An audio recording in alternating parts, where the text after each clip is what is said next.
അതീവ സ്നേഹം, അതീവ പ്രത്യാശ, അതീവ ശരണം, ഇതെല്ലാം കാണിക്കാൻ പറ്റിയ ഒരേ ഒരു ആൾ മാത്രമേ ഈ പ്രപഞ്ചത്തിലുള്ളൂ. അത് കർത്താവായ യേശു ക്രിസ്തുവാണ്. അവൻ ആരാധനയ്ക്ക് യോഗ്യനായത് കാരണം അവൻ തൻ്റെ വിശുദ്ധ ശരീരത്താൽ അതിലനുഭവിച്ച പീഡാസഹനങ്ങളാൽ അതിനേക്കാളുപരി ദൈവത്തോട് സമാനത മുറുകെ പിടിക്കേണ്ട കാര്യമായി അവൻ പരിഗണിക്കാതെ പിതാവിൻ്റെ പക്ഷത്തു നിന്ന് ഇറങ്ങി വന്നുകൊണ്ട് മാനവരാശിയുടെ ഉത്ഥാനത്തിന് വേണ്ടി സ്വന്തം ശരീരവും സ്വന്തം ജീവനും നമുക്ക് വേണ്ടി ചൊരിഞ്ഞവൻ, പിതാവായ ദൈവം സർവമഹത്വത്തോടെ ഉയർത്തുന്നേറ്റവൻ, ഒരു തിരുവോസ്തിയുടെ രൂപത്തിൽ നമ്മുടെ മുമ്പിലായിരിക്കുവാൻ വേണ്ടി മാത്രമേ എളിമ കാണിച്ചവൻ, അവൻ ആരാധനയ്ക്ക് യോഗ്യനാണ്. കൈയടിച്ച് കർത്താവിനെ സ്തുതിക്കട്ടെ. ഹല്ലേലൂയ ഹല്ലേലൂയ ഹല്ലേലൂയ ഹല്ലേലൂയ ഹല്ലേലൂയ ഹല്ലേലൂയ ഹല്ലേലൂയ ഹല്ലേലൂയ ഹല്ലേലൂയ യേശുവേ ആരാധന.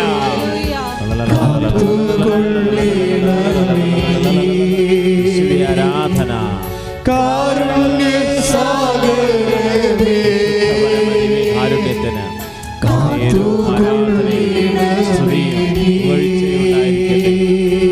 പ്രിയമുള്ളവരെ, ഇന്നും നിങ്ങൾ കാണുന്ന ഈജിപ്തുകാരെ നാളെ നിങ്ങൾ കാണത്തില്ല എന്ന് പറഞ്ഞുകൊണ്ടാണ് മരുഭൂമിയിലേക്ക് തൻ്റെ മക്കളെ അവിടുന്ന് വാഗ്ദാന നാട്ടിലേക്ക് പറഞ്ഞേക്കണത്. ഏതെങ്കിലും ഒരു ക്ലേശങ്ങളിലൂടെയാണ് എൻ്റെ സഹോദരങ്ങൾ പോകുന്നുണ്ടെങ്കിൽ ദൈവം നിന്നോട് ആദ്യമായി അവസാനം പറയുന്നത് ഇതാണ്: ഇന്ന് കാണുന്ന ക്ലേശങ്ങൾ നാളെ നിങ്ങളുടെ ജീവിതത്തിൽ കാണത്തില്ല. പക്ഷേ ദൈവവേദനെ ഈ ക്ലേശകാലത്ത് ദൈവം ആരാണെന്ന് നീ അറിയണം. നമ്മൾ കഴിഞ്ഞ ദിവസങ്ങളിലെല്ലാം വചനം വായിച്ചത് എന്താണ്? എന്നെ കണ്ടെത്താൻ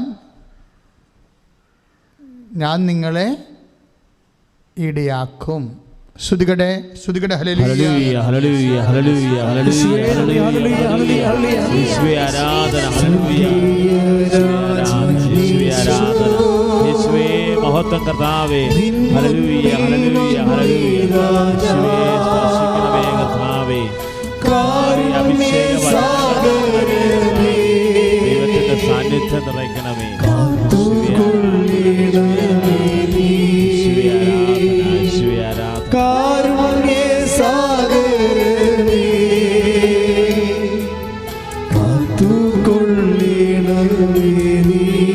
ജെറമ്യാ 29:14 തിരുവചനം.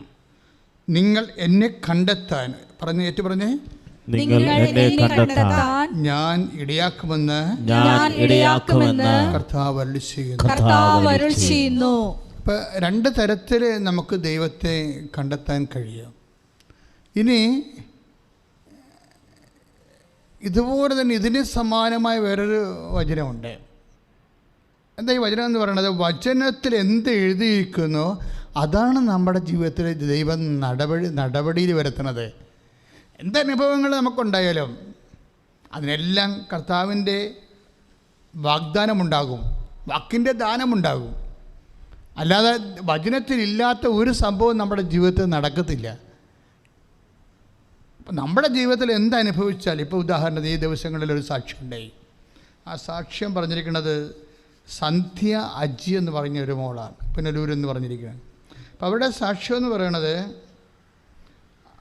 അവർക്ക് കൈക്ക് അലർജിയാണ്. 10 വർഷമായിട്ടുള്ള അലർജിയാണ് ഈ സന്ധ്യ അച്ചിക്ക്. 10 വർഷമായിട്ട് കൈ ഇങ്ങനെ പൊട്ടി അളിഞ്ഞിരിക്കുന്നതാണ്. സന്ധ്യ അജിയുടെ ഒരൊറ്റ സാക്ഷ്യം വെച്ചാൽ അവർ ഓൺലൈനാണ് ഉടമ്പടി ആദ്യം ചെയ്തത്. പക്ഷേ 10 വർഷമാണെന്ന് ഓർക്കണം. ഓൺലൈൻ ഉടമ്പടി ചെയ്യുമ്പോൾ നമുക്കറിയാം കൃപാസനത്തിൽ ദൈവം 3-4 അനുഗ്രഹത്തിൻ്റെ ചാലുകൾ തന്നിട്ടുണ്ട്. ഒന്ന് ഓൺലൈൻ ഉടമ്പടി, അതുപോലെ തന്നെ light a candle prayer request. ലോകത്തുള്ള എവിടെ ഇരുന്നു കൊണ്ടും നിങ്ങൾക്ക് ഒരു അത്യാഹിത സമയത്ത് നമുക്ക് പെട്ടെന്ന് അതിനെ ഫോൺ ചെയ്ത് ആളെ കിട്ടിയോ ഇല്ലയോ ഒന്നുമില്ല, കമ്പ്യൂട്ടർ എടുത്തതിന് ശേഷം light a candle prayer request Kripasanam മരിയൻ്റെ അടിച്ച അപ്പോൾ നിങ്ങൾക്ക് നിങ്ങളുടെ വിഷയം കൃപാസനത്താറ് ജീവനോടെ പ്രത്യക്ഷപ്പെട്ട പരിശുദ്ധ അമ്മയുടെ തിരുസന്നിധിയിലെ കൃപാസനത്തിൻ്റെ ആത്മീയ ആസ്തികളിലേക്ക് ആത്മീയ ആസ്തികളെന്ന് പറയുന്നത് എന്താണ്?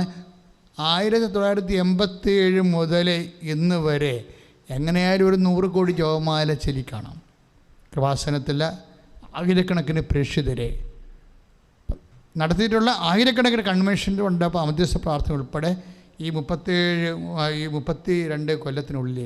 അപ്പോൾ ആ ആസ്തികളിലേക്കാണ് നിങ്ങൾ വിടുന്നത്. അല്ലാതെ ഇപ്പോൾ എവിടെയെങ്കിലും കുറച്ച് പേര് കുത്തിയിരുന്ന് മധ്യസ്ഥ പ്രാർത്ഥന നടത്തുന്ന ആ ഒരു ശുഷ്കമായ ആസ്തികളിലേക്കല്ല. നിങ്ങൾ ഇത് ലിങ്ക് ചെയ്തിരിക്കുന്നത്, ലൈറ്റ് അക്കാൻ്റെ പേരൊക്കെ ലിങ്ക് ചെയ്തിരിക്കുന്നത് ഒരു 100 കോടി ജപമാലയുടെ ആസ്തികളിലേക്കും അത്രയും തന്നെയുള്ള അതുപോലെയുള്ള കൃപാസനം നടത്തിയുള്ള ആരാധനകൾ, ഉപവാസങ്ങൾ, അങ്ങനെ ദൈവത്തിന് പ്രീതികരമായ കർത്താവിനെ റിജക്റ്റ് ചെയ്യാൻ പറ്റാത്ത രീതിയിലുള്ള സുവിശേഷ സാക്ഷ്യങ്ങളിലേക്കാണ് നിങ്ങളുടെ അറ്റകൈക്ക് നിങ്ങളെ വേദനയോടെ ഒരു വിഷയം പറയുമ്പോൾ ആദ്യം നമ്മളെ സഡൻ റിലീഫ് നമുക്ക് കിട്ടുന്നത് അങ്ങനെയാണ്. അതാ ലൈറ്റ് അക്കാൻ റിപ്പയർ റിക്വസ്റ്റിൻ്റെ ഇത് വായിച്ചാൽ നിങ്ങൾക്ക് മനസ്സിലാവും, അതിൻ്റെ മാനിഫെസ്റ്റോ വായിച്ചാൽ മനസ്സിലാവും അതെങ്ങനെയാണ് അനുഗ്രഹമായി മാറണമെന്ന്. കാര്യം നമുക്കറിയാമല്ലോ, നമ്മളെ വിശുദ്ധന്മാർക്ക് ആത്മീയമായ ഇടിവെപ്പില്ലേ ഇല്ലേ? നമ്മളുടെ വിശുദ്ധന്മാരുടെ അല്ലെ സഭയുടെ പുണ്യന്മാരുടെ ഐക്യത്തിൽ നമ്മൾ വിശുദ്ധ കത്തോലിക്ക സഭ വിശ്വസിക്കുന്നുണ്ട്.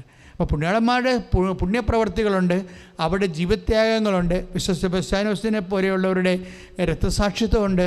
അത് മഹത്തായ ഒരു വലിയ മധ്യസ്ഥ പ്രാർത്ഥനയുടെ ഒരു നിക്ഷേപമാണ്, പുണ്യത്തിൻ്റെ നിക്ഷേപമാണ്.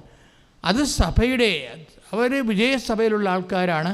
നമ്മളെ സഹന സഭയുടെ കാലങ്ങളിലേക്ക് നമുക്ക് അവർക്ക് നമ്മളെ സഹായിക്കാൻ കഴിയുമെന്നുള്ളത് മാധ്യസ്ഥമാണ്, സിമ്പിൾ മാധ്യസ്ഥമാണ്. യേശുവിൻ്റെ കാലത്ത് പോലും വിജാതിയർ പോലും ഇപ്പം യഹൂദ പ്രമാണികൾ വന്നിട്ട് ശതാധിപന് വേണ്ടി മധ്യസ്ഥം വഹിക്കുന്ന കണ്ടില്ലേ? അങ്ങ് ഇത് ചെയ്തു കൊടുക്കാൻ അവൻ യോഗ്യനാണ്. ഇപ്പം വിശുദ്ധ ലൂക്കാസ് സുവിശേഷം 7-ാം അധ്യായം വായിക്കുമ്പോഴേ സ്തുതിക്കട്ടെ സ്തുതിക്കട്ടെ യേശുവേ ആരാധന, യേശുവേ ആരാധന. കർത്താവേ ഞങ്ങൾ അങ്ങേ സ്തുതിക്കുന്നു, ആരാധിക്കുന്നു. ഹല്ലേലൂയ ഹല്ലേലൂയ. യേശുവേ യേശുവേ യേശുവേ യേശുവേ യേശുവേ. ലൂക്കാസ് സുവിശേഷം 7:5, അതായത് ശതാധിപൻ്റെ ഭൃത്തിനെ സുഖപ്പെടുത്തുന്നതിന് യഹൂദ പുരോഹിതന്മാർ പ്രമാണികൾ വരുന്നതാണ്. പക്ഷെ അവർ പറയുന്ന വിഷയങ്ങൾ എന്താണെന്ന് നോക്കിയേ. ലൂക്കാസ് സുവിശേഷം 7:5, അവർ യേശുവിന്റെ അടുത്ത് വന്ന് കേണപേക്ഷിച്ചു നീ ഇത് ചെയ്തു കൊടുക്കാൻ അവൻ അർഹനാണ്. എന്തെന്നാൽ അവൻ നമ്മുടെ ജനത്തെ സ്നേഹിക്കുന്നു. നമുക്ക് ഒരു സിനഗോഗ് പണിയിച്ചു തരികയും ചെയ്തിട്ടുണ്ട്. ഈ ഭാഗങ്ങൾ ഇപ്പം ഈശോ തന്ന ഭാഗങ്ങളാണ് കേട്ടോ. ഇപ്പം ഈ ഓൺലൈനിൽ ഇപ്പോൾ ഈശോ തന്ന സന്ദേശമാണിത്. അതായത് ശതാധിപൻ എന്ന് പറഞ്ഞാൽ ആരാണ്? 100 പട്ടാളക്കാരുടെ അധിപൻ. ആരുടെ ഓഫീസറാണ് അയാൾ? റോമൻ ഓഫീസറാണ്. റോമൻ ഓഫീസർ ആരാണ്? യഹൂദനല്ലാത്ത യഹൂദർക്ക് വിജാതീയനായ റോമൻ ഓഫീസറിൻ്റെ ഭൃത്യനാണ് അസുഖം ബാധിച്ച് കിടക്കുന്നത്. അപ്പോഴേ ശതാധിപന് നേരിട്ട് യേശുവിൻ്റെ അടുത്ത് വരാവുന്നതിന് അദ്ദേഹത്തിൻ്റെ ലിമിറ്റേഷൻസ് അദ്ദേഹത്തിനുണ്ട്. അദ്ദേഹം അത് പറയുന്നുണ്ട്. എന്തൊരു എളിമയോടെയാണ് മനുഷ്യൻ പറയണത്. അങ്ങേ നേരിട്ട് സമീപിക്കാൻ പോലും എനിക്ക് യോഗ്യതയില്ലെന്ന് ഞാൻ മനസ്സിലാക്കി. യേശുവിൻ്റെ അടുത്ത് മുമ്പിലൊക്കെ വരുമ്പോൾ ആ ഒരു ഡിസ്പോസിഷൻ അല്ലെങ്കിൽ പണിയായിരിക്കും. കാര്യം ദൈവം ആരാണെന്ന് അറിഞ്ഞ് പെരുമാറണം. പല ആൾക്കാർക്കും വരുന്ന അനുഭവങ്ങൾ എന്താ വെച്ചാൽ ദൈവം ആരാണെന്ന് അറിഞ്ഞ് പെരുമാറുന്നില്ല. ഇപ്പോൾ ഒരു ദേവാലയത്തിൻ്റെ വാതിക്കെ പോകുമ്പോൾ ഞങ്ങൾ വണ്ടിയിലാണ് പോകണമെങ്കിലും ദേവാലയം കണ്ടാൽ പാഞ്ഞു പോകുന്നു. ചിലപ്പോൾ 70 കിലോമീറ്റർ സ്പീഡിലാണ് പോണത്. പക്ഷേ ആ സ്പീഡിൽ തന്നെ വന്ന് തല ഒടിച്ചിടും അവിടെ. എന്താ കാര്യം? അതിൽ ഈശോ ഇരിപ്പുണ്ടെന്നൊരു ബോധമാണ്. വിശ്വാസമെന്ന് പറയുന്നത് എല്ലാത്തിനേക്കാൾ ഒരു പ്രഖ്യാപനം എന്നതിനേക്കാളുപരി പ്രഖ്യാപനം പിന്നീട് വരുന്നതാണ്. പക്ഷെ ആദ്യം വരുന്നത് ബോധമാണ്. ബോധം ഈശോയുടെ സാന്നിധ്യത്തെക്കുറിച്ച് ഒരു ബോധം വന്നാൽ ഈശോയെ നമുക്ക് അനുഭവിക്കാൻ കഴിയും. ആ ശതാധിപന് ഭയങ്കര ബോധമാണ് ഈശോയെക്കുറിച്ച്. അയാൾ എന്താ പറയണത്? അയാൾ പറയാൻ സ്തുതിക്കട്ടെ ഹല്ലേലൂയ.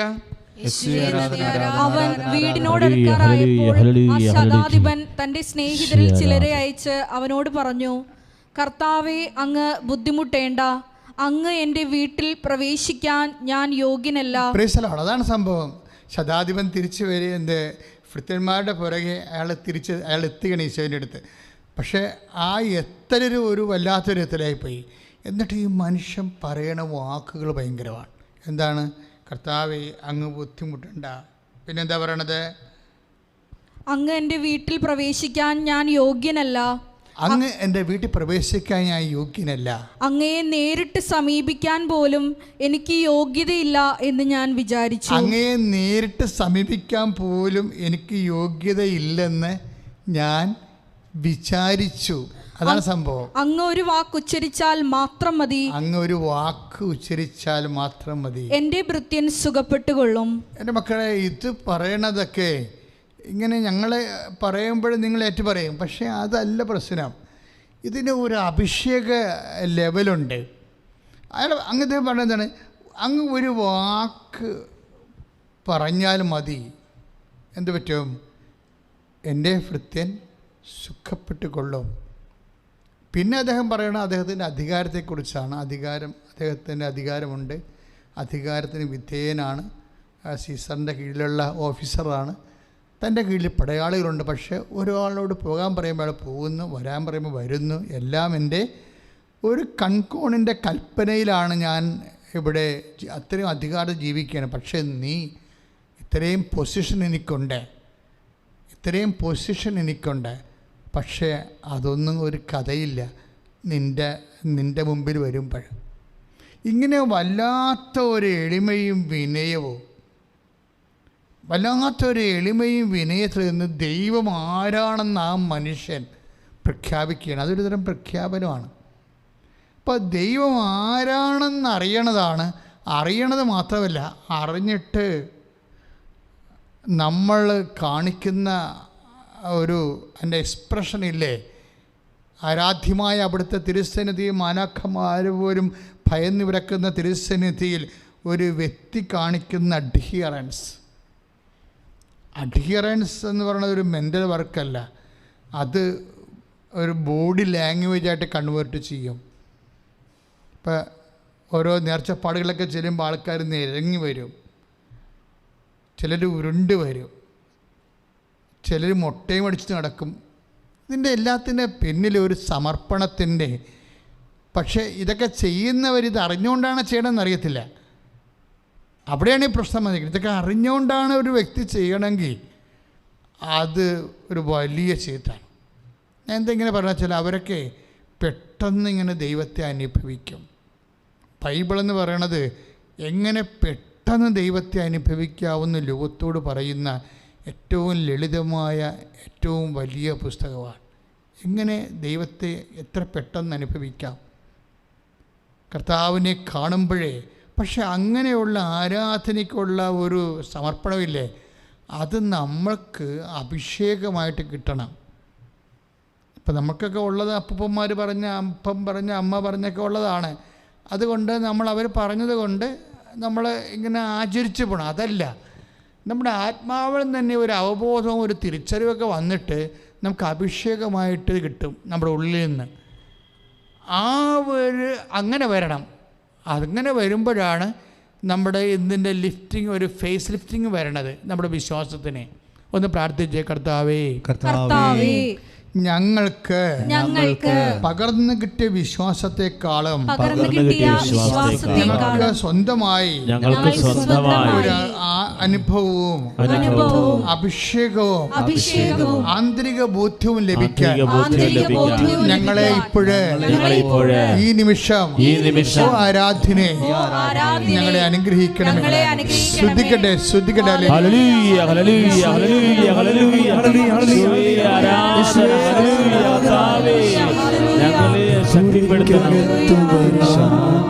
ഞാൻ പോരാത്തവനാണേ, എന്റെ കൂടുപ്പാൻ ഞാൻ പോരാത്തവനാണേ, എന്നെ പുരയ്ക്കകത്തുവരാൻ ഞാൻ പോരാത്തവനാണേ, എന്റെ കൂടുപ്പാൻ ഞാൻ പോരാത്തവനാണേ. ഒരു വാക്കുമതി, ആരാധന എനിക്കത് മതി, ഒരു വാക്കു മതി, എനിക്കത് മതി,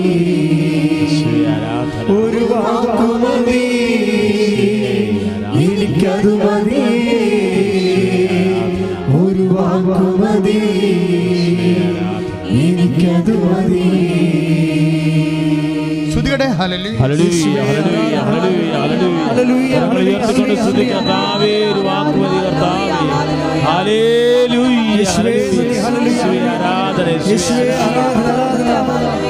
ഒരു വാക്കു മതി, യേശുവേ ആരാധന. എനിക്കത് മതി, ഒരു വാക്കു മതി, എനിക്കത് മതി, യേശുവേ ആരാധന. ശ്രുതികടെ യേശുവേ ആരാധന. ഹല്ലേലൂയ ഹല്ലേലൂയ ഹല്ലേലൂയ. കരങ്ങൾ ഉയർത്തിക്കൊണ്ട് സ്തുതിക്കാം. പ്രാർത്ഥിക്കട്ടെ. യേശുവേ ആരാധന. കർത്താവേ, ഉടമ്പെടുത്ത മക്കളെ സ്പർശിക്കണമേ കർത്താവേ. യേശുവേ ആരാധന ആരാധന ആരാധന ആരാധന ആരാധന ആരാധന ആരാധന. യേശുവേ ആരാധന. ഹല്ലേലൂയ ഹല്ലേലൂയ ഹല്ലേലൂയ ഹല്ലേലൂയ. യേശുവേ ആരാധന. യേശുവേ ആരാധന. എന്റെ കൂടെ ഇരിപ്പാനും ഞാൻ പോരാത്തവനാണ്. നമ്മുടെ വിശ്വാസത്തിൻ്റെ ഓരോ ലെവലുകൾ നമ്മൾ പരിശോധിക്കുകയാണ് ഇപ്പോഴേ. കാരണം എൻ്റെ മനസ്സിലുണ്ടായിരുന്നത് പ്രാർത്ഥിച്ചപ്പോൾ മനസ്സൊരുങ്ങിയിരുന്ന കുറച്ച് വിഷയങ്ങൾ ഈശോ അങ്ങ് മാറ്റുകയാണെന്ന് തോന്നുന്നത്. അതായത് ഇപ്പോൾ വിശ്വാസത്തിൻ്റെ ലെവലിനെക്കുറിച്ച് ശതാധിപനെക്കുറിച്ച് അത് ഓൺലൈനിലെ സന്ദേശമായി കയറി വന്ന വചനങ്ങളാണ്. അതാണ് 7:5 ലൂക്കാ സുവിശേഷത്തിൽ നമ്മൾ കണ്ടത്, ശതാധിപൻ്റെ ഒരു വിശ്വാസം. ഇനി ഏതാണ്ട് അതേ റാങ്കിലുള്ള വിശ്വാസം വരണത് രാജസേവകൻ്റെ ഭൃത്യനെ ഈശോ സുഖപ്പെടുത്തണം. അത് യോഹന്നാൻ്റെ സുവിശേഷമാണ്, 4-ാം അധ്യായത്തിൽ 50-ാമത്തെ തിരുവചനം. വിശുദ്ധ യോഹന്നാൻ്റെ സുവിശേഷം 4-ാം അധ്യായം 50-ാമത്തെ തിരുവചനം. യേശു പറഞ്ഞ വചനം വിശ്വസിച്ച് അവൻ പോയി. പോകും വഴി മകൻ സുഖം പ്രാപിച്ചിരിക്കുന്നു എന്ന വാർത്തയുമായി ഭൃത്യന്മാർ എതിരെ വന്നു. Praise the Lord. യേശു പറഞ്ഞ ആ വാക്ക് പറഞ്ഞ്, യേശു പറഞ്ഞ വചനം വിശ്വസിച്ച് അവൻ പോയി. പോകും വഴി മകൻ സുഖം പ്രാപിച്ചിരിക്കുന്നു എന്ന വാർത്തയുമായി ഭൃത്യന്മാർ എതിരെ വന്നു. രാജസേവൻ്റെ ഭൃത്യന് പനിയാണ്, കളച്ചിലായ പനിയാണ്, മരണകരമായ പനി. അപ്പോൾ യഹൂദ അധികാരികൾ വിളിച്ചിട്ട് യേശുവിൻ്റെ അടുത്ത് വിടുന്നൊരു ഭാഗമാണിത്. അതായത് ഈ വിഷയത്തിലെ 50 വരണ വചനം, യേശു പറഞ്ഞ വചനം വിശ്വസിച്ച് അവൻ പോയി. ഇതിലെന്നാ പറ്റിയത്? 51 പോകും വഴി മകൻ സുഖം പ്രാപിച്ചിരിക്കുന്നുവെന്ന വാർത്തയുമായി ഭൃത്യനെതിരെ വന്നു. അപ്പം പിന്നെ ചോദിക്കണത് ഏത് സമയത്താണ് അവൻ സൗഖ്യം പ്രാപിച്ചത് എന്ന് ചോദിക്കുമ്പോൾ ഈശോയെ കണ്ട് ഈശോ എന്താ പറഞ്ഞു? 4:49 അതാണ് ഈശോ പറഞ്ഞ വാക്ക് ഉള്ളത്. യേശു പറഞ്ഞു പൊയ്ക്കൊള്ളുക, നിന്റെ മകൻ ജീവിക്കും. Praise the Lord. അതാണ് വാക്കതാണ്, യേശു പറഞ്ഞ വാക്കതാണ്. എന്താണ്? പൊയ്ക്കൊള്ളുക, നിന്റെ മകൻ ജീവിക്കും. അപ്പോൾ ഇവിടെ വരുന്ന വിഷയം, നമ്മളിതൊക്കെ ഒത്തിരി കേട്ടവരാണ്, പക്ഷെ കേട്ടതല്ല പ്രശ്നം. കൃപാസനത്തിൻ്റെ ശുശ്രൂഷകൾ കേൾക്കുമ്പോൾ എപ്പോഴും നിങ്ങൾ ഓർക്കേണ്ടത്, കർത്താവിയുടെ വചനം വിശദീകരിക്കുന്നത് ഏതെങ്കിലും ഒരു പുസ്തകം നോക്കിയോ അല്ലെങ്കിൽ ആരെങ്കിലും പറഞ്ഞത് കേട്ടോ ഞാൻ ഇന്നുവരെ നിങ്ങളോടൊന്നും പറഞ്ഞിട്ടില്ല. ഈശോ തന്നെ നേരിട്ട് പറയണം.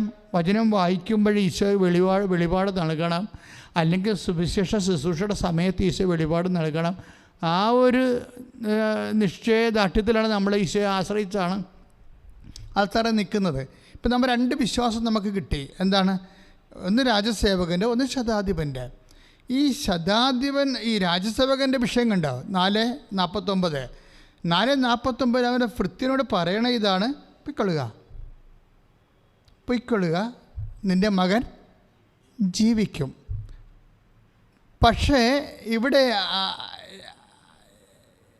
യേശുവിൻ്റെ വാക്ക് എങ്ങനെയാണ് ആക്ടിവേറ്റ് ആകണത്? എങ്ങനെയാണ് വചനം ആക്ടിവേറ്റ് ആകണം? ഇപ്പോൾ മൊബൈൽ ആക്ടിവേഷൻ നമുക്ക് ഒത്തിരി കേട്ടിട്ടുണ്ട് നമ്മൾ.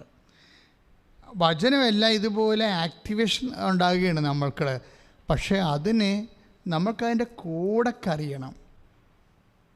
വിശ്വാസത്തിനൊക്കെ ഒരു സ്നേഹത്തിൻ്റെ വിശ്വാസം ഒരു വ്യക്തിക്ക് വരുമ്പോൾ ആ വ്യക്തികളിൽ പരിശുദ്ധാത്മാവിൻ്റെ പ്രവർത്തനം തുടങ്ങിയിട്ട് ഇതിനെ ജനറേറ്റ് ചെയ്യും. ഇപ്പോൾ നമ്മൾ സ്റ്റെപ്പ് അപ്പ് ട്രാൻസ്ഫോമർ എന്ന് പറയത്തില്ലേ? എന്താണ്? ഒരു 200 വാട്ടാണ് എങ്കിൽ സ്റ്റെപ്പ് അപ്പിൽ കയറ്റി വരുമ്പോൾ അത് ചിലപ്പോൾ 400 ഡെവലപ്പ് ചെയ്യും. ഇതൊരു ഇൻഫ്രാസ്ട്രക്ചറിൻ്റെ വിഷയമാണ്. നമ്മുടെ ഉള്ളിൽ ഒരു കർത്താവിൻ്റെ വചനത്തിന് ഇരട്ടിക്കരിക്കണ ഒരു സംവിധാനമുണ്ട്. അത് ദൈവസ്നേഹമാണ്. ദൈവസ്നേഹം, ദൈവത്തോടുള്ള ഭയം, ദൈവത്തോടുള്ള എളിമ, ദൈവത്തോടുള്ള വിശ്വാസം, ദൈവത്തിന് ഓപ്ഷൻ വെക്കാത്ത അവസ്ഥ,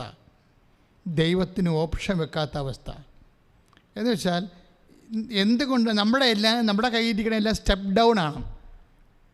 ദൈവം ഒരു 200 വോൾട്ട് നമ്മളെ കയറ്റിയാൽ ഇത് കയറി ഇറങ്ങുമ്പോൾ ഉടനെ ഇത് 100 വാട്ടായിട്ട് കുറയും. എന്താണ്? ഓരോ വ്യക്തികളുടെ ഉള്ളിലിരിക്കുന്നത് സ്റ്റെപ്പ് ഡൗൺ ആണ്. എന്താ കാര്യത്തിൽ ഇവർ ഓപ്ഷൻ വെക്കും. അതാണ് പ്രശ്നം. ഓപ്ഷൻ വെച്ചാൽ എന്തെങ്കിലും സംഭവം ഉണ്ടായാൽ ഉടനെ നമ്മൾ യേശു അല്ലെങ്കിൽ വേറെ ആരെങ്കിലും, വേറെ എന്തെങ്കിലും എന്ന സംവിധാനത്തിൻ്റെ ഓപ്ഷൻ ഉള്ളിൽ വെക്കും. ഇതാണ് സ്റ്റെപ്പ് ഡൗൺ ആയിട്ടുള്ള ഒരു ഡിവൈൻ പവർ ട്രാൻസ്ഫോമറിൻ്റെ കൂട്ടത്തിൽ സ്റ്റെപ്പ് ഡൗൺ ആയിട്ട് വരുന്ന ഓപ്ഷൻസാണ്. ഓപ്ഷൻ വെക്കാത്തതാണ് ശരിക്കും സ്റ്റെപ്പ് അപ്പായിട്ട് വരുന്നത്. ഇപ്പം ശതാധിപനോട് എൻ്റെ രാജസേവകൻ്റെ ഭൃത്യനോട് അവരോട് പറഞ്ഞു, പൊയ്ക്കൊള്ളുക, നിൻ്റെ മകൻ ജീവിക്കുമെന്ന് പറഞ്ഞു. അപ്പോൾ അതെന്ത് ചെയ്ത് ആ വാക്ക് അവൻ്റെ ഉള്ളിൽ സ്റ്റെപ്പ് അപ്പായിട്ട് മാറുകയാണ്. ദൈവത്തിൻ്റെ എല്ലാ ഇടപാടുകൾക്കും ഈ സ്റ്റെപ്പ് അപ്പ് ഉണ്ട്. അത് ഉണ്ടാകുന്നതെന്ന് വെച്ചാൽ ഒന്ന് ഓപ്ഷനില്ല. ഇപ്പം ദാവീദിൻ്റെ ഈ സ്റ്റെപ്പ് അപ്പ് ഏറ്റവും ശക്തമായി പ്രവർത്തിക്കുന്നത് ദാവീദിൻ്റെ ആ ഉരുളൻ കല്ലിലാണ്. ഗോലിയാത്തിനെ കാണുമ്പോൾ ദാവീദ് പറയുന്ന കുറച്ച് വചനങ്ങളുണ്ട്. എന്താണ് ദാവീദ് പറയുന്നത്? ഞാൻ എൻ്റെ കർത്താവിലാണ് ആശ്രയിക്കുന്നത്, എനിക്ക് ഓപ്ഷൻ ഇല്ലെന്ന് പറയും. നിനക്ക് കുറേ ഓപ്ഷൻസ് ഉണ്ട്. കുതിര ഒരു ഓപ്ഷനാണ് നിനക്ക് കുറേ ഓപ്ഷൻസ് ഉണ്ട്, എനിക്ക് ഓപ്ഷൻ ഇല്ല. അവിടെയാണ് വിഷയം. പത്രോസ് യേശുവിനെ അവതരിപ്പിക്കുക പറയും, നോ ഓപ്ഷൻ പ്ലേസ്, മറ്റൊരുവൻ രക്ഷയില്ല. ഇന്ന് സഭയ്ക്ക് വന്നിരിക്കുന്ന ഏറ്റവും വലിയ ഗതികേടെന്ന് പറയുന്നത് ഇതാണ്. കാര്യം ചില ദൈവശാസ്ത്രജ്ഞന്മാരെങ്കിലും യേശുവിന് ഓപ്ഷൻ വെക്കുന്നുണ്ട്. അവരാണ് എല്ലാം ശരിക്കാരുണ്ടല്ലോ, എല്ലാം ശരിയാണെന്ന് പറയും. ഓപ്ഷനാണത്. ദാവീദ് പറഞ്ഞു, നോ ഓപ്ഷൻ. നിൻ്റെ കയ്യിൽ കുതിര ഉണ്ടാകാം, പക്ഷെ ഞാൻ മൈൻഡ് ചെയ്യണില്ലെന്ന് പറയും. നിൻ്റെ പരിചകൾ 700 ഷെക്കലാണ്, പക്ഷെ ഐ ഡോണ്ട് മൈൻഡ്. ഓപ്ഷൻ്റെ ഏറ്റവും വലിയ പ്രശ്നം ഐ ഡോണ്ട് മൈൻഡ് എന്ന് പറയുന്നതാണ്. നിൻ്റെ കുന്തത്തിന് 13 അടി നീളമുണ്ടാകാം, പക്ഷെ ഐ ഡോണ്ട് മൈൻഡ്. ഇത് ഒരു വിശ്വാസി എക്കാലവും പ്രഖ്യാപിക്കാൻ ബാധ്യതയാണ്. നമ്മുടെ എതിർപക്ഷത്ത് നിൽക്കുന്നവർക്ക് ചിലപ്പോൾ എല്ലാ മാധ്യമങ്ങളും ഉണ്ടാകാം, പക്ഷെ വി വിൽ നോട്ട് മൈൻഡ്. നമ്മൾ മൈൻഡ് ചെയ്യത്തില്ല. ഒരു പക്ഷേ നമ്മുടെ എതിർപക്ഷത്ത് സഭയെ ഉപദ്രവിക്കാൻ വേണ്ടി നിൽക്കുന്ന വ്യക്തികളിൽ സഭയുടെ വേഷം കെട്ടിയുടെ വൈദികരുണ്ടാകാം, പക്ഷേ വി ഡോണ്ട് മൈൻഡ്. നമ്മൾ ആശ്രയം വെച്ചിരിക്കുന്നത് ആരിലാണെന്ന് എനിക്കറിയാമെന്ന് പറയത്തില്ലേ? സങ്കീർത്തനം എന്താ പറയണത്? ഞാൻ ആശ്രയം വെച്ചിരിക്കുന്നത് ആരിലാണെന്ന് എനിക്കറിയാം. ഒരു മനുഷ്യൻ പോടാ പുല്ല് എന്ന് പറഞ്ഞിട്ടാണ് പൗലോസിൻ്റെ അനുസ്വാതന്ത്ര്യം ഉണ്ടായത്. നീ പോടാ, ഇതൊന്നും കാണിച്ച്, ഈ ഉമ്മാക്കിയൊന്നും കാണിച്ച് എൻ്റെ അടുത്ത് വരട്ടണ്ട. ഞാൻ കാഴ്ച ഇപ്പോൾ കാണുന്നുണ്ട്. നീയൊക്കെ എൻ്റെ തലയിൽ കല്ല് വലിച്ചെറിഞ്ഞിട്ടത് എൻ്റെ തലയോട്ട് പൊട്ടിക്കുമ്പോഴും ഐ ഡോണ്ട് മൈൻഡ്. ഞാൻ കാഴ്ച കാണുന്നുണ്ട്. എന്താണ് കാഴ്ചയെന്നറിയാവോ? ഈ കാഴ്ച നീ കാണണമെങ്കിൽ ഒരു 10,000 ജന്മങ്ങൾ ഈ ഭൂമി ജനിക്കേണ്ടി വരും. ഞാനെന്താ കാണുന്നത്? സ്വർഗം തുറന്നിരിക്കണം ഞാൻ കാണുന്നുണ്ട്. ആരാണ് പറഞ്ഞത്? സ്റ്റീഫൻ പറഞ്ഞതാ. നമ്മൾ 7:55 വരുമ്പോൾ അറിയാൻ പറ്റും. അപ്പോസ്തലപ്രവർത്തനങ്ങൾ 7:56. അവൻ പറഞ്ഞു, ഇതാ സ്വർഗം തുറന്നിരിക്കുന്നതും മനുഷ്യപുത്രൻ ദൈവത്തിന്റെ വലതുഭാഗത്ത് നിൽക്കുന്നതും ഞാൻ കാണുന്നു. ഈ കാഴ്ച കാണണമെങ്കിലേ ഒരു 10,000 ജന്മങ്ങൾ ഇവിടെ ജനിച്ചിട്ടാൽ ഈ കാഴ്ച കാണത്തില്ല. ഈ കാഴ്ച കാണിക്കുന്ന ഒറ്റാൾ മാത്രമേ ഉള്ളൂ, മറ്റൊരുവൻ രക്ഷയില്ല. ആകാശത്തിനും ഭൂമിക്കും മധ്യം മനുഷ്യരക്ഷ നൽകാൻ യേശുവിൻ്റെ നാമം മാത്രമേ ഉള്ളൂ എന്ന് ഈ അധരം കൊണ്ട് ഏറ്റുപറഞ്ഞ് ഹൃദയത്തെ വിശ്വസിക്കുമ്പോഴാണ് ഈ കാഴ്ച കാണുന്നത്. സ്വർഗം തുറക്കണത്. സ്വർഗം എന്തും തുറന്നിരിപ്പുണ്ട് അവിടെ, പക്ഷെ അന്ധന്മാർ കാണുന്നില്ല. എന്താ കാരണം? അവൻ്റെ കണ്ണുകളിൽ എഴുതാൻ കർത്താവിൻ്റെ വചനത്തിൻ്റെ അഞ്ജനം മാത്രമേ ഉള്ളൂ. വെളിപാട് പുസ്തകം എന്താ പറയണത്? നീ കാഴ്ച പ്രാപിക്കാൻ കണ്ണിലെഴുതാനുള്ള അഞ്ജനം എന്നോട് വാങ്ങിക്കുകയെന്ന് 3:20 നമ്മൾ വായിക്കുന്നില്ലേ? ശ്രുതികട്ടെ ശ്രുതികട്ടെ. ഹല്ലേലൂയ ഹല്ലേലൂയ ഹല്ലേലൂയ ഹല്ലേലൂയ ഹല്ലേലൂയ ഹല്ലേലൂയ ഹല്ലേലൂയ. യേശുവേ മഹത്വം, കർത്താവേ സ്തോത്രം, ദൈവമേ ഹല്ലേലൂയ ഹല്ലേലൂയ ഹല്ലേലൂയ ഹല്ലേലൂയ ഹല്ലേലൂയ. യേശുവേ ആരാധന. ഹല്ലേലൂയ ഹല്ലേലൂയ ഹല്ലേലൂയ. വെളിപാട് 3:18. വെളിപാട് 3:18. കാഴ്ച ലഭിക്കുന്നതിന് കണ്ണിൽ എഴുതാനുള്ള അഞ്ജനവും എന്നോട് വാങ്ങിക്കുക. Praise the Lord. ആത്മാവിന്റെ വചനമാണ് ഈ അഞ്ജനം. ആത്മാവിന്റെ കാഴ്ചകൾ കാണാൻ വേണ്ടിയുള്ള വചനമെന്ന് അഞ്ജനമെന്ന് പറഞ്ഞാൽ എന്താണ്? ആത്മാവിന്റെ കണ്ണുകളെ അടഞ്ഞു കിടക്കുന്ന കണ്ണുകളെ തുറക്കുന്ന അഞ്ജനം എന്താണ്? കർത്താവിൻ്റെ വചനമാണ്. അതാണ് നമ്മൾ കണ്ടിരിക്കണം. 4:49 ഈ യഹൂദ പ്രമാണി രാജസേവകൻ്റെ ഭൃത്യനെ സുഖപ്പെടുത്തുന്നതിന് വേണ്ടി കർത്താവിൻ്റെ തിരുസന് മധ്യസ്ഥം വഹിക്കാൻ വരുമ്പോൾ ആ മനുഷ്യൻ വിശ്വസിച്ച് പോകുന്നത്, ആ രാജസേവകൻ വിശ്വസിച്ച് പോവുകയാണ്. എന്താണ്? പൊയ്ക്കൊള്ളുക, നിൻ്റെ മകൻ ജീവിക്കും. കർത്താവിൻ്റെ വചനം വിശ്വസിച്ച് പോവുകയാണ്. അവൻ്റെ കണ്ണുകളിൽ കർത്താവ് കാഴ്ചയുടെ അഞ്ജനം എഴുതി. ഈ അഞ്ജനം തന്നെയാണ് എസ്തപ്പാനോസിൻ്റെ കണ്ണുകളിൽ എഴുതിയിരിക്കുന്നത്. എന്താണ് എഴുതിയിരിക്കുന്നത്? കർത്താവാണ് ഏകരക്ഷകനെന്ന്. ഞങ്ങൾ പലപ്പോഴും പരിശുദ്ധ അമ്മയെക്കുറിച്ച്, അമ്മ ജീവനോടെ പ്രത്യക്ഷപ്പെട്ട ഒരു വേദി എന്ന നിലയിൽ അമ്മ നമുക്ക് ഉടമ്പടി പ്രാർത്ഥന തന്നതിൻ്റെ പേരിൽ 10,000 യേശുവിനെ അറിഞ്ഞ് സഭയുടെ സുവിശേഷത്തിൻ്റെ സാക്ഷിയായി ജീവിക്കുന്നതിൻ്റെ അടിസ്ഥാനത്തിൽ ഞങ്ങൾക്ക് അമ്മയെ മറന്നുകൊണ്ടോ അല്ലെങ്കിൽ അമ്മയെ സൈഡ്ലൈൻ ചെയ്തുകൊണ്ടോ ഒന്നും ചെയ്യാൻ പറ്റത്തില്ല. പക്ഷേ അമ്മയെ എന്തുകൊണ്ടാണ് ഞങ്ങളിവിടെ ഏറ്റുപറയണമെന്ന് ചോദിച്ചു കഴിഞ്ഞാൽ, ഓപ്ഷനില്ലാത്ത വിശ്വാസത്തിൻ്റെ കൈയും കാലും വെച്ച ആദ്യത്തെ രൂപത്തിൻ്റെ പേര് പരിശുദ്ധ അമ്മയെന്നാണ്. സ്തുതിക്കട്ടെ സ്തുതിക്കട്ടെ.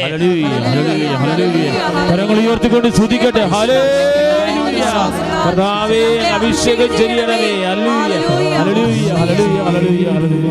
യേശുവേ ആരാധന.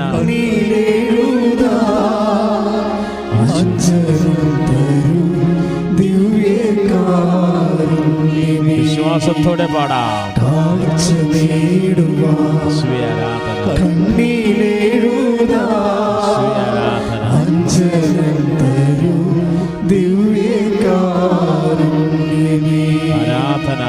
പരിശുദ്ധ പരമദിവ്യ കാരുണ്യമേ,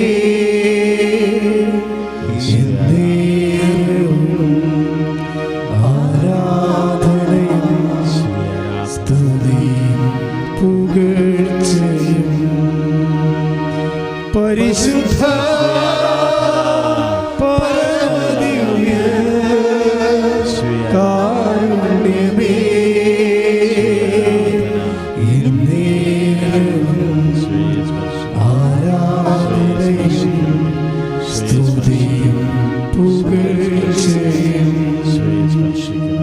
പരിശുദ്ധ പരമദിവ്യകാരുണ്യം, നേരവും ആരാധനയും സ്തുതിയും പുകഴ്ചയുണ്ടായിരിക്കട്ടെ. പരിശുദ്ധ നേരവും ആരാധനയും സ്തുതിയും പുകഴ്ചയും ഉണ്ടായിരിക്കട്ടെ. അമ്മ എന്തുകൊണ്ടാണ് ഓപ്ഷൻ വെക്കാത്തത്?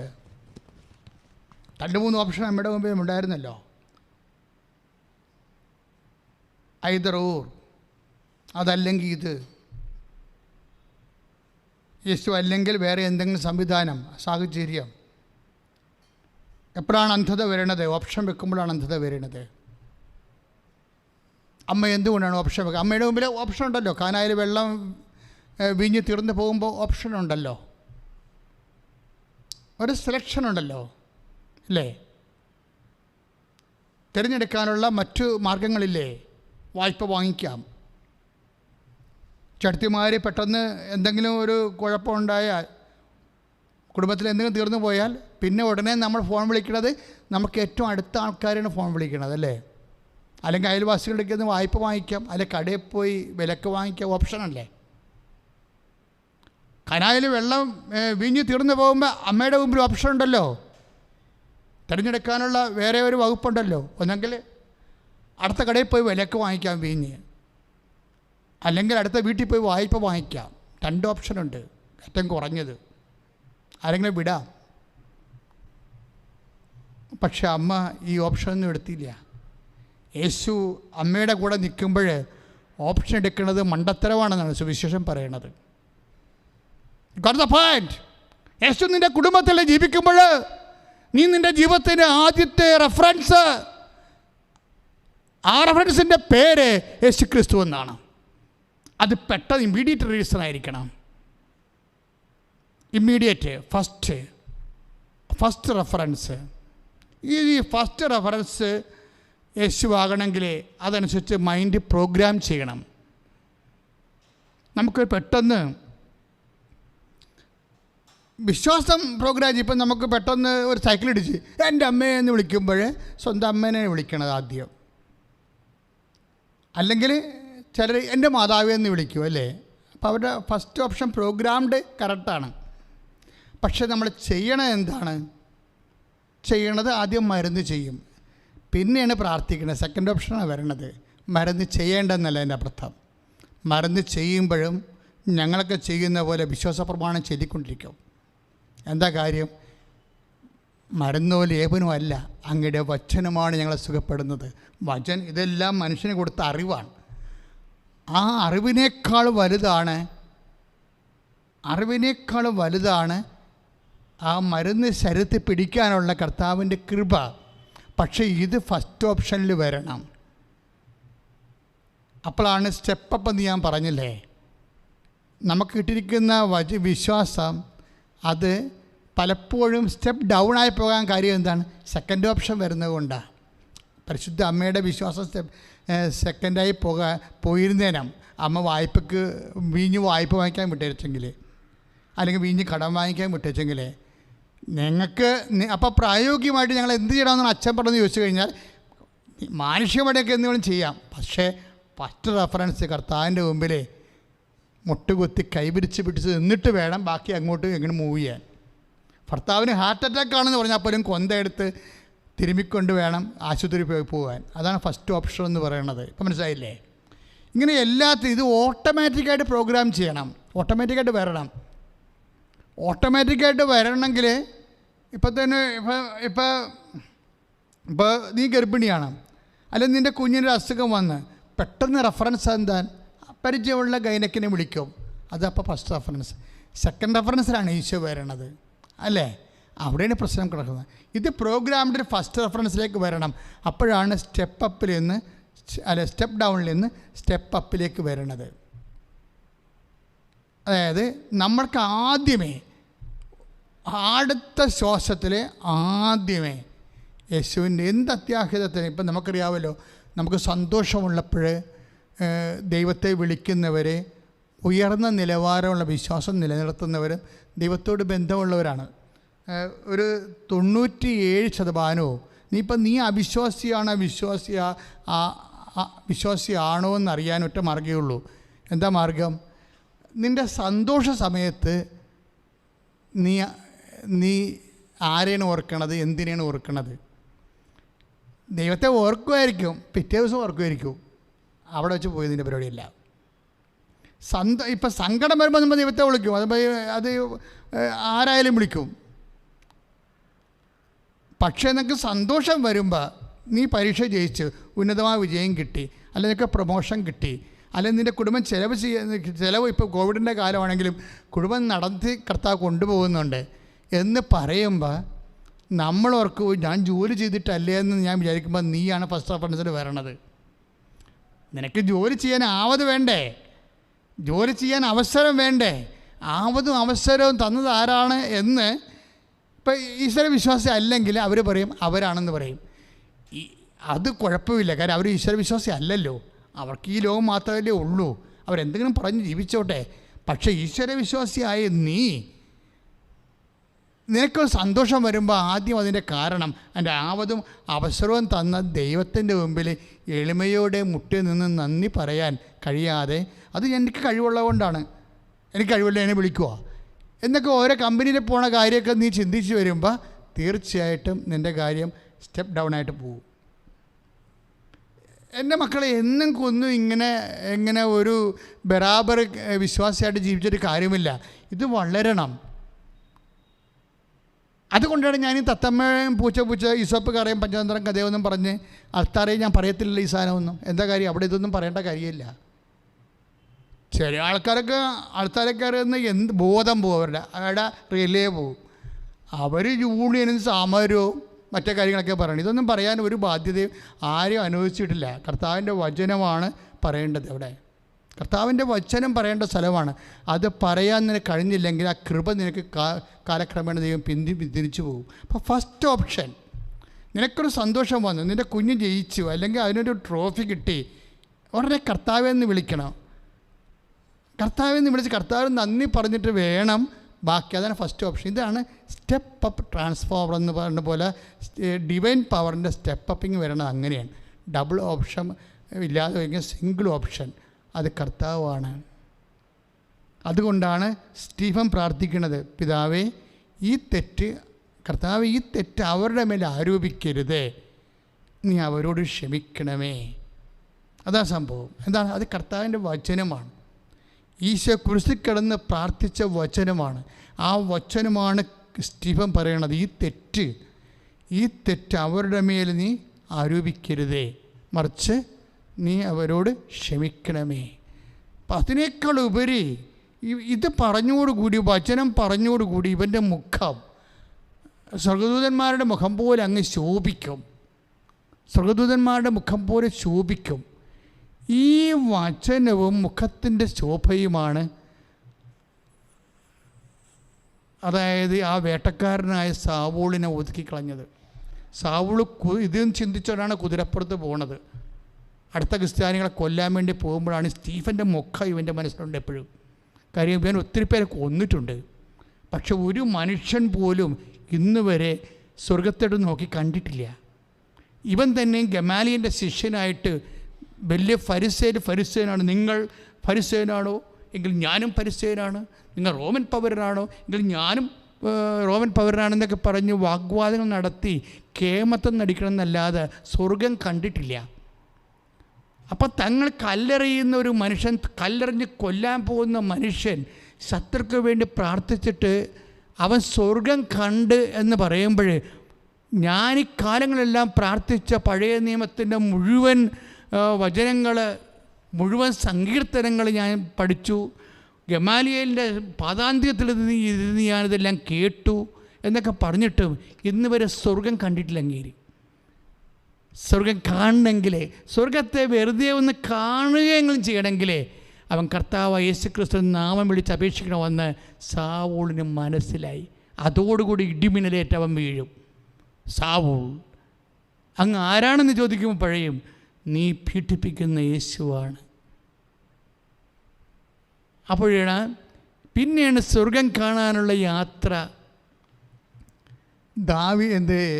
പൗലോസ് തുടങ്ങണത്. പൗലോസ് പറയണത് 14 വർഷത്തിന് മുമ്പ് ഞാൻ സ്വർഗം കണ്ടെന്ന് പറയും. അത് ആത്മാവോട് കൂടിയാണോ ശരീരത്തോടു കൂടിയാണോ എനിക്കറിയില്ല, പക്ഷെ ഞാൻ കണ്ടു. അപ്പോൾ കർത്താവിൻ്റെ വേദസാക്ഷികളെ ക്രിസ്തീയ ജീവിതത്തിൻ്റെ മുന്നോട്ടുള്ള ഓരോ സഹന സമയങ്ങളിലും എന്താ പറയണത്? നമ്മൾ കർത്താവിൻ്റെ വചനം കൊളോസ്യൻസ് 3 അധ്യായമൊക്കെ വായിക്കുമ്പോൾ, കൊളോസ്യൻസ് 3 അധ്യായത്തിൽ ഒത്തിരിയേറെ വചനങ്ങൾ, ദൈവികമായ രഹസ്യങ്ങളുള്ളതാണ്. ഈ 3 അധ്യായങ്ങളിൽ നിന്ന് തന്നെയാണ് ക്രിസ്തുവിനെക്കുറിച്ച് കൂടുതൽ നമ്മൾ പൗലോസിൽ നിന്ന് അനുഭവങ്ങൾ അറിയണത്. പൗലോസ് എന്താ പറഞ്ഞത്? ക്രിസ്തു എല്ലാമാണെന്ന് പറഞ്ഞല്ലേ. അച്ഛൻ ഇടയ്ക്ക് പറയുന്ന വചനമാണ്. കാര്യം എനിക്ക് അഭിഷേകം കിട്ടിയ വചനമാണത്. എൻ്റെ ശുശ്രൂഷക്കാലത്ത് എനിക്ക് മാത്രം ദൈവം തിരിഞ്ഞു തന്നൊരു വചനമാണത്. ഞാൻ എപ്പോഴും പറയും അത്. പക്ഷേ ഒരു തരത്തിലല്ല, പലതരത്തിൽ പറയും. പലതരത്തിൽ കർത്താവ് എന്നോട് പറഞ്ഞതാണ് സുവിശേഷം. എന്താണ്? ക്രിസ്തു എല്ലാമാണ്. കൊളോസ്യസ് 3:11 വായിക്കത്തില്ലേ? ക്രിസ്തു എല്ലാമാണ്. അതാണ് ഈ ഓപ്ഷൻ ഇല്ലാത്തത്. എന്തുകൊണ്ടാണ് ഞാൻ ഓപ്ഷൻ്റെ കാര്യം പറഞ്ഞില്ലേ? തിരഞ്ഞെടുപ്പ്. അതായത് ക്രിസ്തു എല്ലാമാണ്. പിന്നെ എന്താണ്? എല്ലാവരിലുമാണ്. ഈ ക്രിസ്തു എല്ലാമാണ്, എല്ലാവരിലുമാണെന്ന് പൗലോസ് എത്രയോ വർഷം കഴിഞ്ഞാൽ മനസ്സിലാക്കിയത്.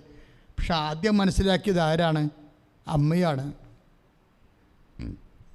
അതാണ് അമ്മയ്ക്ക് ഓപ്ഷൻ ഇല്ലാതെ വന്നത്. പെട്ടെന്ന് അമ്മ വീഞ്ഞ് തീർന്നു പോയപ്പോഴേ, അവിടെ വീഞ്ഞ് തീർന്നു പോയപ്പോൾ പെട്ടെന്ന് അമ്മ വായ്പയ്ക്ക് വിടാതെയോ വിലക്ക് വാങ്ങിക്കാൻ വിടാതെയോ നേരെ ഈശോൻ്റെ അടുത്ത് വരാൻ കാര്യം എന്താണ്? ക്രിസ്തു എല്ലാമായതുകൊണ്ടാണ്. മനസ്സിലായോ? ക്രിസ്തു എല്ലാമാണെന്ന് അമ്മയ്ക്കുണ്ടായിരുന്ന ബോധം ഒരു വിശ്വാസിക്ക് ഉണ്ടായിക്കഴിഞ്ഞാൽ നമ്മുടെ ഓപ്ഷൻ പോകും. എന്താണ്? നമ്മൾ അവിടെ ഇവിടെ അന്വേഷിച്ച് ആശ്രയിക്കത്തില്ല. ആദ്യം യേശുവിൽ തന്നെ അന്വേഷിക്കും. ഈ ഓപ്ഷൻ്റെ പ്രശ്നങ്ങൾ ഭയങ്കര സീരിയസാണ്. ഓപ്ഷനെ മലയാളത്തിൽ എന്നാ പറയണ? തിരഞ്ഞെടുപ്പ്. അതായത് ഐദർ ഓറായിട്ട് നമ്മൾ തിരഞ്ഞെടുക്കുന്നത്. ഇത് വിശ്വാസത്തിൻ്റെ വലിയൊരു സംഭവമാണ്. വിശ്വാസ ജീവിതത്തിൻ്റെ വലിയൊരു സംഭവമാണെന്നാണ് ഇപ്പോൾ ഈശോ പറയണത്. ഈശോ പറഞ്ഞതനുസരിച്ച് ഞാൻ പറഞ്ഞുകൊണ്ടിരിക്കുന്നത്. ഞാൻ ഓപ്ഷനൊന്നും ഓർത്ത് പഠിച്ചു വന്ന ആളല്ല. പക്ഷേ ഇപ്പോൾ ഞാൻ പറയുന്നതിൻ്റെ ഉദ്ദേശം ഈ വിഷയത്തിൽ അമ്മയ്ക്ക് യേശുവിനെക്കുറിച്ച് അറിയാമായിരുന്നാണ് ഇപ്പോൾ ആത്മാവ് വെളിപ്പെടുത്തുന്നത്. എന്താണ്? ക്രിസ്തു എല്ലാമാണെന്ന് അമ്മയ്ക്കറിയാം. കൊളോസ്യസ് 3:11 പത്രോസ് എഴുതുന്നതിന് മുമ്പ് എത്രയോ വർഷം മുമ്പേ അമ്മയ്ക്കറിയാം ക്രിസ്തു എല്ലാമാണ്. അതുകൊണ്ടാണ് അമ്മ വീഞ്ഞ് തീർന്നു പോയപ്പോൾ ഓപ്ഷൻ വെക്കാതെ, അയൽവാസിയുടെ വീട്ടിൽ പോയി വായ്പ ചോദിക്കാതെ, അടുത്ത കടയിൽ പോയി വിലക്ക് വാങ്ങിക്കാതെ ക്രിസ്തുവിൻ്റെ അടുത്ത് തന്നെയാണ് വന്നത്. ആ ലളിതമാണെങ്കിലും ആ ആവശ്യം ചെറുതാണെങ്കിലും അമ്മ പറഞ്ഞാൽ ഈശോ അത് വീഞ്ഞായാലും അപ്പമായാലും ഇനി കാലാന്തരത്തിൽ വരാൻ പോകുന്ന ഭ്രാന്തന്മാരുടെ ചികിത്സ, ഒരു ഭ്രാന്തനെ പിശാചബാധനെ ഈശോ ചികിത്സിച്ചില്ലേ, അത് തൊട്ട് ഒരു മനുഷ്യനെ രക്തസ്രാവ രോഗിയുടെ ചികിത്സ, ജായറൂസിൻ്റെ മകളെ ഉയർത്തെഴുന്നേൽപ്പ്, ഇങ്ങനെ ഒരു മനുഷ്യൻ്റെ ജീവിതത്തിൽ വരാൻ പോകുന്ന എല്ലാ വിഷയങ്ങളും ക്രിസ്തുവിലുണ്ടെന്ന്, ക്രിസ്തു എല്ലാമാണെന്ന് ആദ്യം മനസ്സിലാക്കിയ ആൾ അമ്മയാണ്.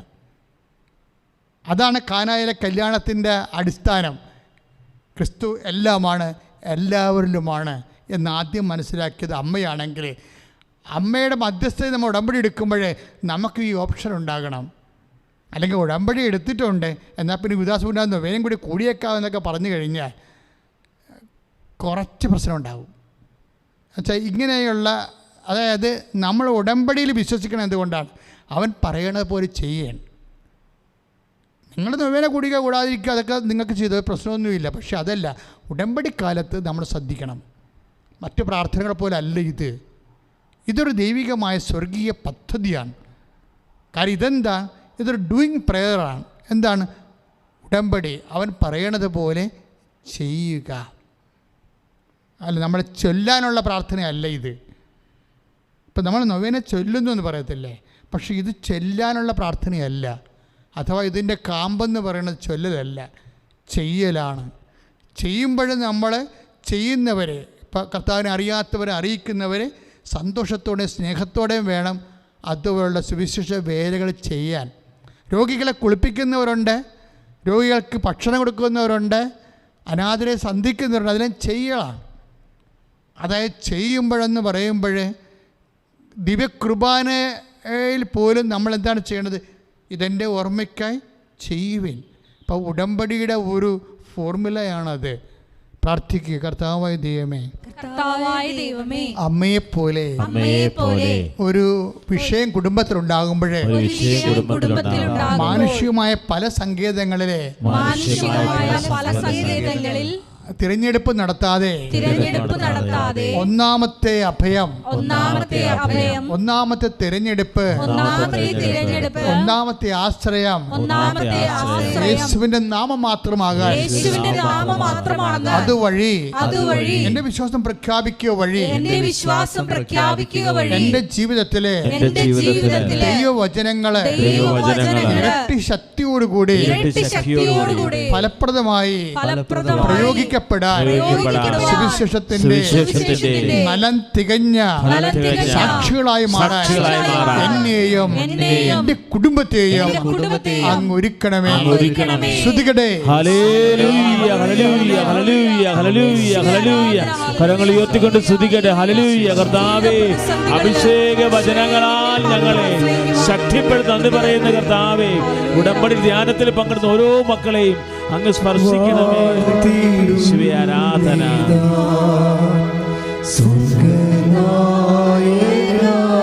യേശുവേ, ആരാധന.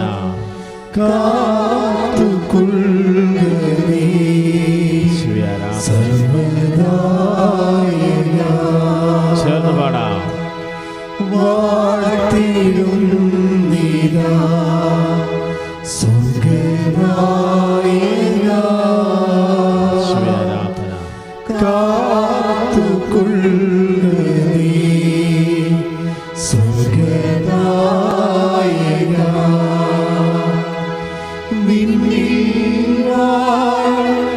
നിന്റെ രാജ്യം വന്നിടേണമേ, മധുരം നിന്നാമം പാവനം വാഴ്ത്തിരും നീരാ സ്വർഗനായക കാത്തുകൊള്ളുക നീ സർവ്വനായക.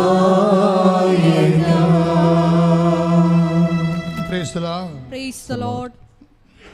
ഈ ധ്യാനം തുടങ്ങിയ സമയത്ത് നമ്മൾ സന്ധ്യ അജിയുടെ ഒരു സാക്ഷ്യം പറഞ്ഞു. അത് തുടങ്ങി വെച്ചപ്പോൾ കർത്താവ് വേറെ വചനം നൽകി. വളരെ ആഴമുള്ള വചനങ്ങളിലൂടെ നമ്മൾ ധ്യാനിച്ച് സംഗീതിച്ചിരിക്കുകയാണ്. ഇതൊക്കെ നിങ്ങളെ ശരിക്കും സഹായിക്കും. സന്ധ്യ അജിയുടെ സാക്ഷ്യം എന്ന് പറയുന്നത് അവളുടെ അലർജിയാണ്. അവിടെ ഓൺലൈൻ ഉടമ്പടി എടുത്തോടുകൂടി 10 കൊല്ലമായിട്ടുണ്ടായിരുന്നു. അത് ഈ ദിവസങ്ങളിൽ പറഞ്ഞ സാക്ഷ്യമാണ്. പുനരൂര്, സന്ധ്യ അജി പുനരൂര്. ഈ സാക്ഷി നിങ്ങൾ യൂട്യൂബിലുണ്ടത്, നോക്കിയാൽ മതി, നോക്കണം നിങ്ങൾ. കാര്യം നമ്മുടെ വിശ്വാസം അപ്ഗ്രേഡ് ചെയ്യാനുള്ള മാർഗം ഒന്ന്, attend the testimonies of answered prayers. അതായത് പ്രാർത്ഥനയ്ക്ക് ഉത്തരം ലഭിച്ചവരുടെ സാക്ഷ്യങ്ങൾ നമ്മൾ കേട്ടുകൊള്ളുന്ന നമ്മുടെ വിശ്വാസം അപ്ഗ്രേഡ് ചെയ്യാം. 10 കാര്യങ്ങളുണ്ട്, അതിൽ ഒന്ന് മാത്രമാണത്, പക്ഷെ അത് വലിയ കാര്യമാണത്. അപ്പം അതിൻ്റെ അകത്ത് വരുന്നൊരു വിഷയം, ഇവരുടെ വിഷയം 10 കൊല്ലമായിട്ട് അവർക്ക് അലർജിയാണ്, പൊട്ടിപ്പൊളിഞ്ഞ വ്രണങ്ങളുമായിട്ട് കൈകൾ. അപ്പോഴവർ ഓൺലൈൻ ഉടമ്പടി ചെയ്യുന്നു. 10 കൊല്ലം അത് 2 ദിവസം കഴിഞ്ഞപ്പോൾ ഈ സംഭവം മുഴുവൻ കരിഞ്ഞു പോകും. അപ്പം അങ്ങനെ ഇവിടെ അവർ തിരിച്ചു വന്ന് പിന്നീട് തീർത്ഥാടന ഉടമ്പടി ചെയ്യും. അപ്പോൾ ഓൺലൈൻ ഉടമ്പടി ചെയ്തപ്പോൾ അജിയെ വിളിച്ച്, അജി ഗൾഫിലെവിടെ ജോലി ചെയ്യാൻ, അജിയെ വിളിച്ച് പറയും, ഞാനിങ്ങനെ ആലപ്പുഴ പോയി ഞാൻ ഓൺലൈൻ ഉടമ്പടി ചെയ്തപ്പോൾ മാതാവിൻ്റെ കൈ സുഖപ്പെടുത്തിയെന്ന് പറയും. അപ്പോൾ എന്നിട്ട് പിന്നീട് വന്നിട്ട് ഈ സന്ധ്യ വന്ന് ഇവിടെ വന്ന് തീർത്ഥാടന ഉടമ്പടി ചെയ്യും. നമുക്ക് 2 ഉടമ്പടിയാണ് ഉള്ളത്.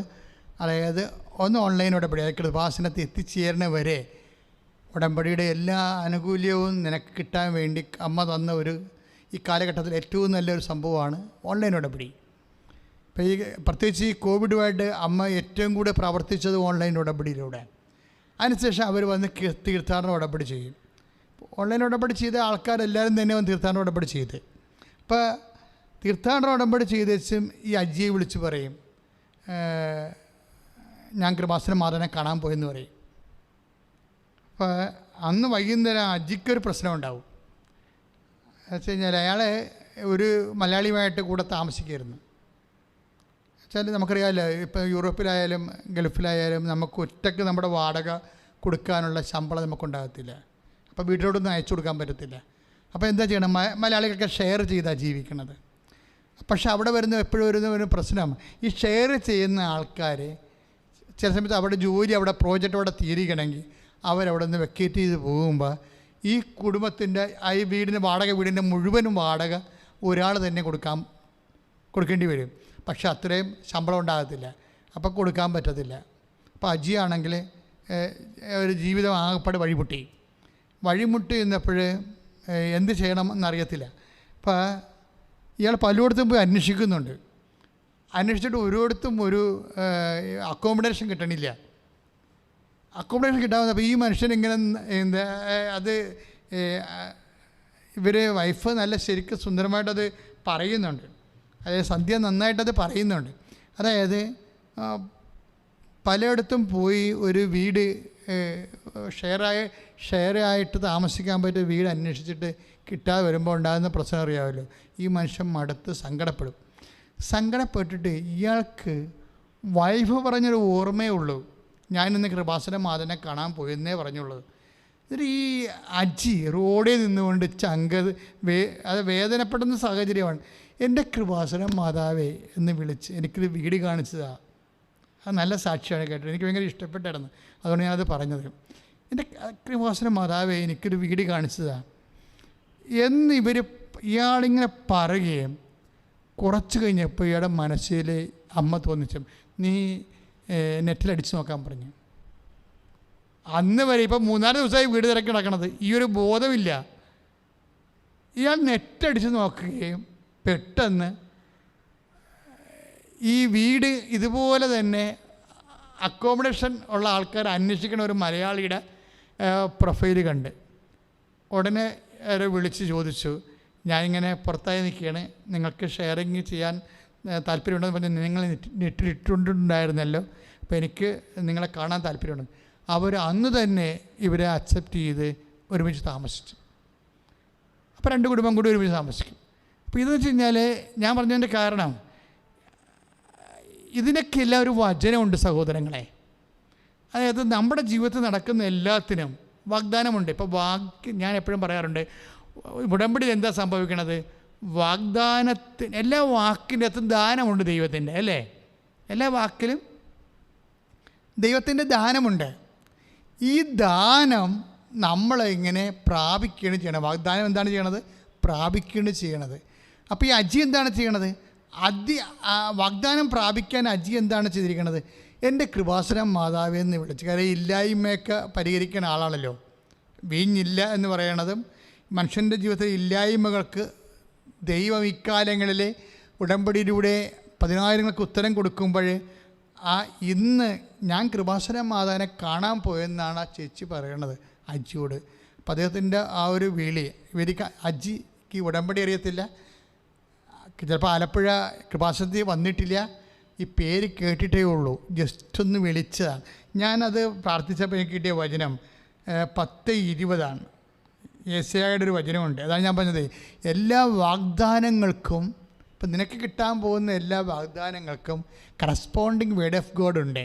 കണ്ടില്ലേ? എനിക്ക് 10:20 റോമ 10:20 യെശയ്യ ധൈര്യപൂർവ്വം പറയുന്നു. എന്താണ് പറയുന്നത്? ഏറ്റു പറഞ്ഞേ, എന്നെ തേടാത്തവർ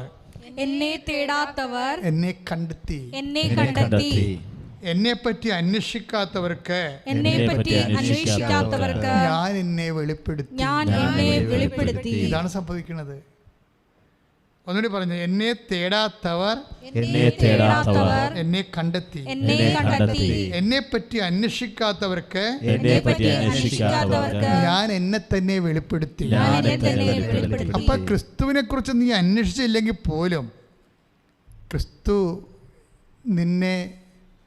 നിനക്ക് വെളിപ്പെടുത്തും. ഈ ഒരു സാധ്യത എല്ലാവരും പ്രയോജനപ്പെടുത്തണം.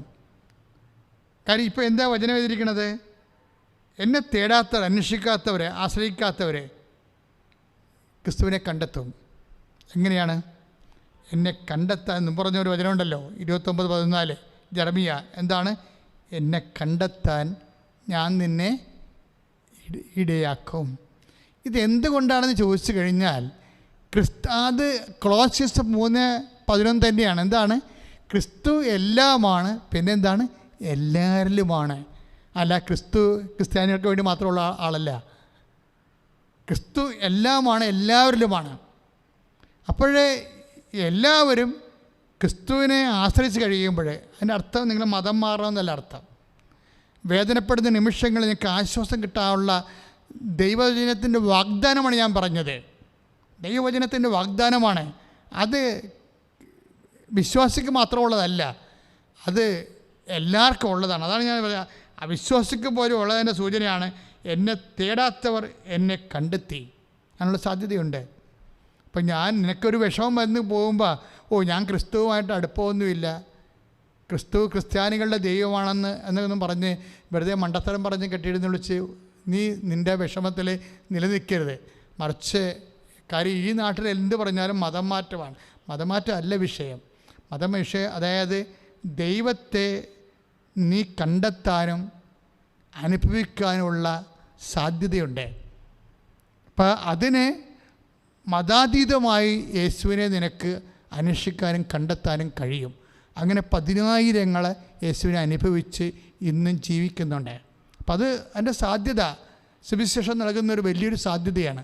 അതിന് ഏറ്റവും എളുപ്പമാർഗമാണ് പരിശുദ്ധ അമ്മയുടെ മാധ്യസ്ഥം എന്ന് പറഞ്ഞത്. എന്താ കാര്യം? ക്രിസ്തു എല്ലാമാണെന്ന് ആദ്യം അറിഞ്ഞത് അമ്മയാണ്. അതുകൊണ്ടാണ് നിസ്സാര കാര്യത്തിന് പോലും അമ്മ യേശുവിനെ കനായിലെ കല്യാണത്തിൽ തീർന്നു പോയിട്ട് പോലും അതിന് പോലും അമ്മ ആശ്രയിച്ചത് യേശുവിനെയാണ്.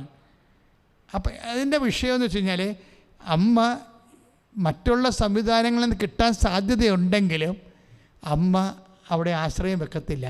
അവിടെയാണ് വിഷയം. ഇപ്പോൾ ബുദ്ധിപരമായിട്ട് നമ്മൾക്ക് പല പല ഓപ്ഷൻസ് ഉണ്ടാകും, ബുദ്ധിപരമായിട്ട് കാര്യങ്ങൾ. പക്ഷേ വിശ്വാസിയെ സംബന്ധിച്ചിടത്തോളം, ബുദ്ധിമാനായ വിശ്വാസിയെ സംബന്ധിച്ചിടത്തോളം മറ്റു പലതരം ഓപ്ഷങ്ങളുണ്ടെങ്കിലും ആദ്യത്തെ തിരഞ്ഞെടുപ്പ് ഈശോയായിരിക്കും. ആദ്യത്തെ തിരഞ്ഞെടുപ്പ് അത് നല്ല ശരിക്കൊരു അഭിഷേകം ആ വിഷയത്തെ മേടിക്കേണ്ടതാണ്. എന്നാൽ മാത്രമേ നമ്മൾ വിശ്വാസം അപ്ഗ്രേഡ് ചെയ്യാൻ പറ്റത്തുള്ളൂ. അപ്പോഴാണ് അച്ഛൻ എന്ന് പറഞ്ഞ് പ്രാർത്ഥിച്ച് കർത്താവായ ദൈവമേ, എന്ത് സംവിധാനങ്ങൾ ഉണ്ടെങ്കിലും ലോകത്തിന് മരുന്നുണ്ടെങ്കിലും വീടില്ലെങ്കിൽ ലോൺ എടുക്കാമെങ്കിലും കർത്താവേ, ഭൗതിക സാഹചര്യങ്ങളുടെ സാധ്യതകളുണ്ടെങ്കിലും ആദ്യമായി യേശുവിനെ തന്നെ ആശ്രയിക്കാൻ എന്നെ പുനഃക്രമീകരിക്കണം. വിശ്വാസത്തെ പുനഃക്രമീകരിക്കണമേ.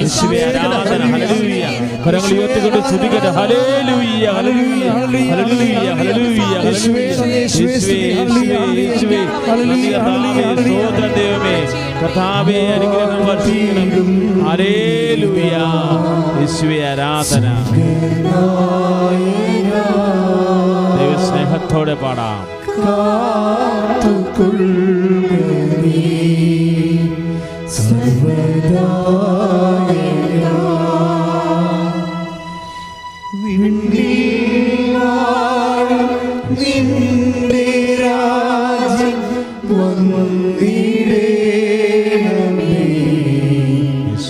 മധുരം നിന്നാ